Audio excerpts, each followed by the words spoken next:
1 Raja-Raja pasal 19 ayat 9 hingga ayat yang ke-18. Sebelum kita membaca dan merenungkan firman Tuhan ini, kita satu dalam doa, mari berdoa.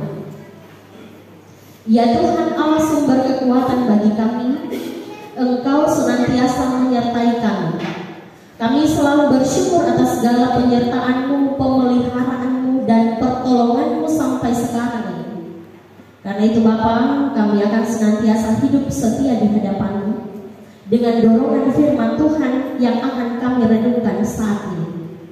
Kami mohon hikmat-Mu, kami mohon pengertian-Mu untuk kami memahami dengan jelas apa maksud-Mu untuk kami lakukan melalui kebenaran firman-Mu, sehingga kami bukan menjadi pendengar saja, tapi menjadi pelaku-pelaku firman-Nya.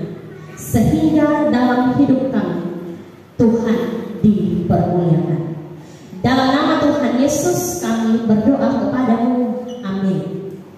Firman Tuhan dalam kitab 1 Raja-Raja pasal 19 ayat 9 hingga ayatnya yang ke-18 langsung berkata-kata demikian. Di atas perikop Allah menyatakan diri di Gunung Horeb. Di sana masuklah ia ke dalam sebuah gua dan bermalam di situ. Maka firman Tuhan datang kepadanya demikian, apakah kerjamu di sini, hai Elia? Jawabnya, aku bekerja segiat-giatnya bagi Tuhan Allah semesta alam, karena orang Israel meninggalkan perjanjianmu, meruntuhkan mezbah-mezbahmu, dan membunuh nabi-nabimu dengan pedang. Hanya seorang dirilah yang masih hidup, dan mereka ingin mencabut nyawaku. Lalu firman-Nya keluarlah dan berdiri di atas gunung itu di hadapan Tuhan. Maka Tuhan lalu angin besar dan kuat yang membelah gunung-gunung dan memecahkan bukit-bukit batu mendahului Tuhan. Tetapi tidak ada Tuhan dalam angin itu. Dan sesudah angin itu datanglah gempa, tetapi tidak ada Tuhan dalam gempa itu. Dan sesudah gempa itu datanglah api, tetapi tidak ada Tuhan dalam api itu. Dan sesudah api itu datanglah bunyi angin sepoi-sepoi biasa, basah.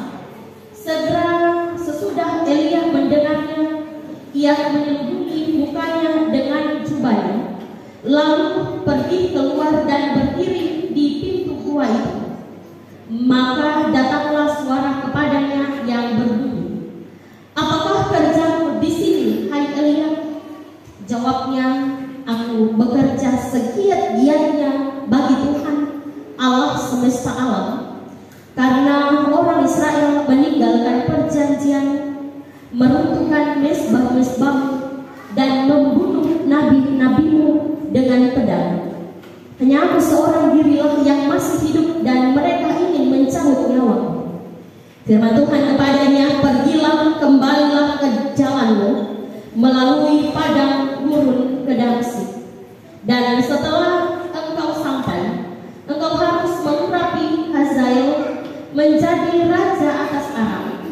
Juga Yehu cucu Nimsi haruslah kau urapi menjadi raja atas Israel. Dan Elisa bin Safat dari Abel Meholah harus kau urapi menjadi nabi menggantikan engkau. Maka siapa yang terluput dari pedang Hazael akan dibunuh oleh Yehu, dan siapa yang terluput dari pedang Yehu akan dibunuh oleh Elisa. Tetapi aku akan meninggalkan 7.000 orang Israel, yakni semua orang yang tidak sujud menyembah Baal dan yang mulutnya tidak mencium dia. Demikian jawab bacaan kita pada saat ini. Yang disebut berbahagia ialah kita jemaat Tuhan yang membaca, yang mendengarkan, dan mampu menjadi pelaku-pelaku firman di dalam kehidupan kita di tiap-tiap saat. Haleluya.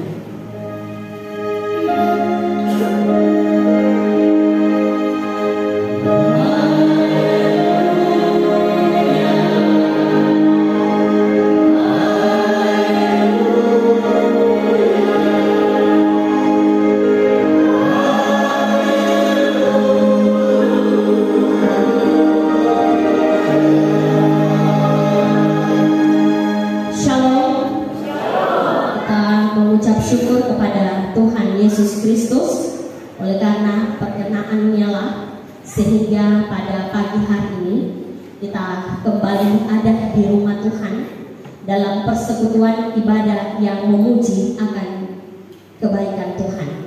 Tanpa terasa kita sudah ada di minggu keempat di bulan Oktober tahun 2022. Saya pikir kita semua sehat-sehat sehingganya Tuhan akan terus memampukan kita dalam tanggung jawab yang boleh kita lakukan di tiap-tiap saat. Saudaraku yang dikasihi dan diberkati Tuhan, seringkali dalam kehidupan kita merasa senang, tapi juga kadang kita merasa sedih. Ketika apa yang kita harapkan menjadi kenyataan, ya tentulah kita senang, kita bahagia, kita bersukacita, kita tertawa. Tetapi jika sebaliknya, apa yang kita harapkan tidak menjadi kenyataan, tidak membuahkan hasil, maka saya percaya kita semua pasti kecewa. Bahkan terkadang kita pun sampai menangis dengan kenyataan yang ada. Nah, apalagi ketika kita telah berupaya melakukan segala sesuatu yang baik yang menurut kita itu benar, dan kita telah mengupayakan semaksimal mungkin. Kita telah berkorban, sudah banyak berkorban, dan sudah banyak melakukan segala sesuatu untuk tujuan yang baik. Tetapi ketika kita tidak dihargai, ini yang jadi persoalan kita. Ketika apa yang kita lakukan itu disepelekan, bahkan saudara, ketika kita dikecewakan dengan apa yang kita anggap benar, pasti kita marah, kita menjadi kecewa, kita kehilangan semangat sampai kita harus depresi, jadi stres dengan keadaan apa yang terjadi karena tidak sesuai dengan apa yang kita harapkan. Nah, inilah kita manusia penuh dengan keterbatasan. Saudara-saudaraku yang dikasihi dan diberkati Tuhan, perasaan kecewa, perasaan kesal, bahkan juga kehilangan semangat hidup, semangat melayani itu tidak ada lagi. Nah, hal inilah yang dialami oleh Nabi Elia, di mana Nabi Elia yang melaksanakan tugas kenabian bagi bangsa Israel yang ada pada waktu itu. Kehidupan bangsa Israel, moral mereka sudah sangat merosot. Mereka tidak mencintai lagi Tuhan. Mereka menyembah Baal-Baal mereka. Mereka melupakan Tuhan dan menomorduakan Tuhan. Saudara-saudaraku, Nabi Elia, dia dengan tegas, dengan keras dia menyampaikan suara kenabian supaya bangsa Israel ini bertobat. Apalagi Raja Israel itu, atau Raja Ahab dan istrinya Isabel, mereka memang benar-benar sangat membenci Tuhan dan mengajak bangsa Israel untuk menyembah Baal-Baal. Nah, Nabi Elia ini marah sehingga dia melenyapkan Baal-Baal yang ada di Israel pada waktu itu. Nabi Elia ini dia merasa dia sudah melakukan semua apa yang benar di hadapan Tuhan. Seperti yang dikatakan pada ayat 14, "Apa kerjamu di sini?" Jawabnya, "Bekerja segiat-giatnya bagi Tuhan Allah semesta alam," dan seterusnya.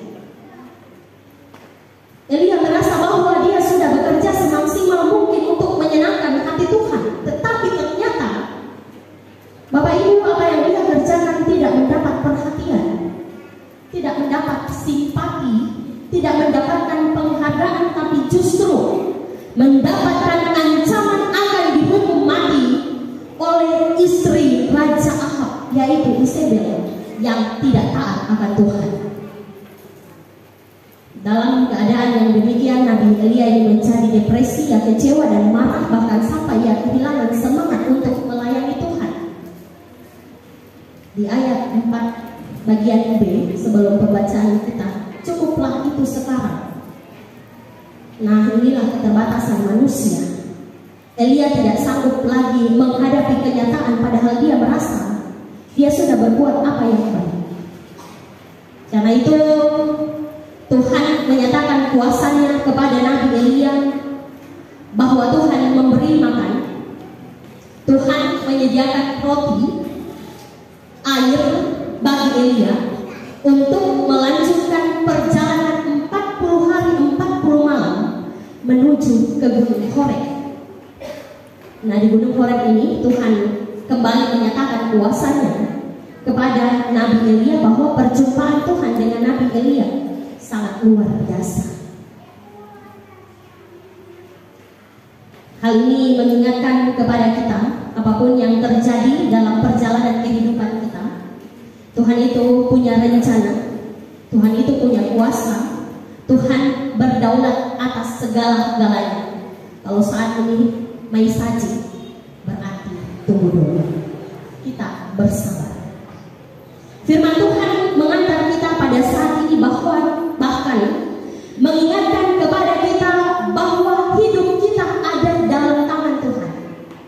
Kita diingatkan bahwa sebenarnya yang jadi masalah bukan ada masalah itu, tetapi bagaimana cara kita untuk menghadapi masalah itu. Sebab saudara, perjalanan di dunia ini selalu diibaratkan tidak berada di jalan tol yang tanpa hambatan. Hambatan itu ada, rintangan selalu ada menerpa hidup kita. Tapi sekali lagi bahwa bukan tantangannya, tapi caranya. Bagaimana hati kita, ketika hati kita kuat, memiliki nyali yang kuat untuk menghadapi setiap tantangan yang ada, maka kita akan mendapatkan jalan keluar. Kita mampu menerobos masalah-masalah yang kita hadapi, termasuk juga dalam masalah pelayanan kita. Percayalah Bapak Ibu, kita akan mencapai garis kemenangan, bahwa Tuhan mengantar kita memiliki jalan keluar yang ada. Karena itu mari kita fokus kepada Tuhan. Mari kita arahkan hidup kita kepada Tuhan. Suami, istri, anak-anak, fokuslah kepada Tuhan. Pelayanan kita pun kita fokus kepada Tuhan, sehingga persoalan apapun yang kita hadapi, Tuhan bersama-sama dengan kita. Karena itu jangan lelah bekerja bersama Tuhan, tapi tetap semangat, sebab waktu Tuhan adalah waktu yang terbaik. Tuhan izinkan semua kita bisa melewati sebagai bentuk pemurnian iman kita untuk tetap setia, serta tetap fokus kepada Tuhan, Sang Pemilik hidup. Tuhan memberkati dengan firman-Nya hari ini kekal selama-lamanya. Amin.